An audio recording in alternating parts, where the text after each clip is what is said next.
الحمدللہ رب العالمین والعاقبۃ للمتقین والصلاۃ والسلام علی خاتم النبیین۔ محترم ناظرین و سامعین، السلام علیکم ورحمۃ اللہ وبرکاتہ۔ ہم بعض دفعہ دعائیں مانگتے ہیں اور پھر یہ سوچتے بھی ہیں کہ ہماری دعائیں قبول کیوں نہیں ہوتی، اور اس کو بیان بھی کرتے ہیں، پوچھتے بھی ہیں۔ لیکن حضرت ابراہیم علیہ السلام نے اور حضرت اسماعیل علیہ السلام نے کچھ دعائیں کیں خانہ کعبہ کی تعمیر کے موقع پر، جو پھر کم از کم 2-3 ہزار سال بعد جا کے وہ دعائیں پوری ہوئیں۔ اس لیے دعا ہم جب بھی مانگیں تو اس کی قبولیت پہ یقین رکھیں، اس لیے کہ اللہ تعالیٰ بہتر جانتا ہے کہ اس دعا کی قبولیت کا کون سا ٹائم ہے، کون سی گھڑی ہے، کب وہ موقع آئے گا، کیونکہ اللہ سبحانہ وتعالیٰ کا اس پوری کائنات کے لیے ایک ماسٹر پلان ہے،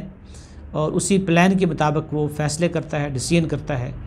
آج ہم سورۃ البقرہ کی آیات 128 اور 129 کا مطالعہ کریں گے، جس میں اللہ سبحانہ وتعالیٰ نے 2 عظیم اور جلیل القدر انبیاء حضرت ابراہیم علیہ السلام اور اسماعیل علیہ السلام کی کچھ دعاؤں کا ذکر کیا ہے۔ تو اللہ تعالیٰ کا ارشاد ہے، اعوذ باللہ من الشیطان الرجیم، بسم اللہ الرحمن الرحیم، ربنا واجعلنا مسلمین لک ومن ذریتنا امة مسلمة لک وارنا مناسکنا وتب علینا انک انت التواب الرحیم۔ دعا انہوں نے کی کہ اے ہمارے رب، ہم دونوں کو اپنا فرما بردار بنا، اپنا اطاعت گزار بنا۔ تو یہ ہے اصل دین کی کہ اللہ کی اطاعت و فرما برداری مسلم، اور فرمایا کہ وَمِن ذُرِّيَّتِنَا أُمَّةً مُسْلِمَةً لَكَ، اور اے اللہ ہماری آنے والی نسلوں میں سے بھی، ہماری جو فیوچر جنریشنز ہیں، آنے والی جو نسلیں ہیں، اولاد کی اولاد کی اولاد، اس میں سے بھی ایک امت مسلمہ برپا کرنا، پیدا کرنا۔ یہ جو امت مسلمہ ہے جس میں میں اور آپ شامل ہیں، اس کے لیے ابراہیم علیہ السلام اور اسماعیل علیہ السلام نے خانہ کعبہ کی تعمیر کے وقت دعا کی تھی، وَأَرِنَا مَنَاسِكَنَا، اور ہمیں ہماری عبادت کے طریقے بتا کہ ہم تیری عبادت کیسے کریں، بندگی کیسے کریں، تیرے سامنے نماز کیسے پڑھیں، اور باقی جو عبادت کے طریقے ہمیں سکھا، وَتُبْ عَلَيْنَا، اور ہماری توبہ قبول کر۔ یہاں یہ دیکھیے کہ اتنا بڑا انہوں نے کارنامہ انجام دیا ہے، اور اس میں بھی وہ یہ بات تسلیم کر رہے ہیں کہ اللہ تعالیٰ ہم سے کوئی غلطی اور کوتاہی ہو گئی ہو تو وہ معاف فرما۔ تو گویا کہ جو ہے نا وہ ایک مومن کی شان یہ ہے، ایک سچے مسلمان کا طریقہ یہ ہے کہ وہ کوئی بڑے سے بڑا نیک کام کرے، اچھا کام کرے، تو پھر بھی وہ اللہ تعالیٰ سے توبہ اور استغفار کرتا ہے، اور وجہ اس کی یہ ہے کہ وہ یہ سمجھتا ہے، اس کا یہ عقیدہ ہے اور اس کی سوچ ہے کہ میں نے یہ جتنا بڑا کام کر لیا ہے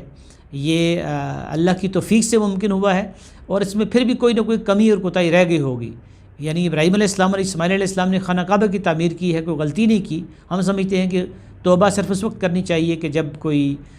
جو ہے نا وہ ہم نے غلطی کی ہو، نہیں، نیک کام، اچھا کام کرنے کے بعد بھی توبہ و استغفار کرنی چاہیے کہ اے اللہ جس طرح اس کے کرنے کا حق تھا اس طرح یہ نہیں ہو سکا۔ نماز میں جب ہم سلام پھیرتے ہیں، السلام علیکم ورحمۃ اللہ، السلام علیکم ورحمۃ اللہ، تو پھر کہتے ہیں اللہ اکبر، استغفر اللہ، استغفر اللہ، استغفر اللہ، تو ہم اللہ تعالیٰ سے مغفرت مانگ رہے ہوتے ہیں، کیونکہ اللہ جیسے یہ نماز پڑھنی چاہیے تھی، جس طرح نماز پڑھنے کا حق تھا خشوع و خضوع کے ساتھ، ویسے ہم نہیں کر سکے۔ تو یہ ادب اللہ کے رسول صلی اللہ علیہ وسلم نے ہمیں سکھایا ہے کہ نماز کے بعد ہم استغفار کریں۔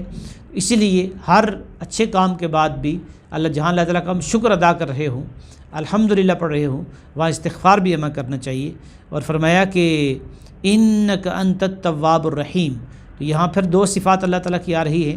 اور وہ 2 صفات ہیں التواب اور الرحیم۔ تواب کہتے ہیں وہ ہستی جو بار بار پلٹ کر آتی ہے اور لوٹ کر آتی ہے، تو اللہ تعالیٰ کی نظر رحمت ہماری طرف بار بار پلٹتی ہے، لوٹتی ہے، اور وہ اپنی رحمت کی نظر سے ہمیں دیکھتا ہے، لیکن ہم اپنی غلطیوں اور کوتاہیوں کی وجہ سے اللہ سے دور چلے جاتے ہیں۔ اور الرحیم وہ بہت ہی مہربان ہے، بہت ہی شفیق ہے، بہت ہی کریم آقا ہے۔ تو محترم ناظرین و سامعین، سورۃ البقرہ کی آیت نمبر 128 میں دراصل ہمیں یہ بتایا گیا ہے کہ ہم کوئی بھی نیکی کا کام کریں تو اس کے بعد شکر کے ساتھ ساتھ استغفار بھی کریں، تاکہ اگر اس کام میں کوئی کمی کوتاہی رہ گئی ہے تو اللہ تعالیٰ اس کو بھی معاف کرے۔ تو اللہ تعالیٰ سے دعا ہے کہ وہ مجھے اور آپ کو صحیح اور اچھے اعمال کرنے کی توفیق عطا فرمائے، اور اپنی غلطیوں کو تسلیم کرنے، ان کو درست کرنے اور اپنی اصلاح کرنے کی توفیق عطا فرمائے۔ وآخر دعوانا الحمدللہ رب العالمین۔